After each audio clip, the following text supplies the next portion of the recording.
Evo da merimo temperaturu vode za zalivanje krastavaca.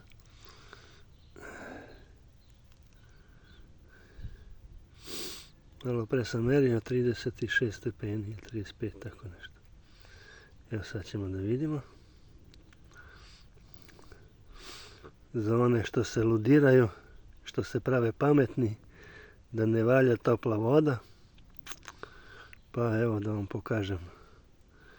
36, 2, 3, 37.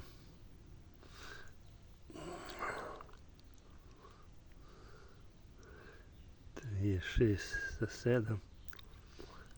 Tu je temperatura. 36 sa 7. Temperatura vazduha je oko 25 stepeni sad.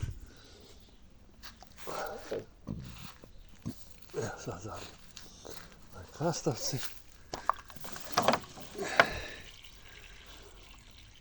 Tako je. Ste vidjeli?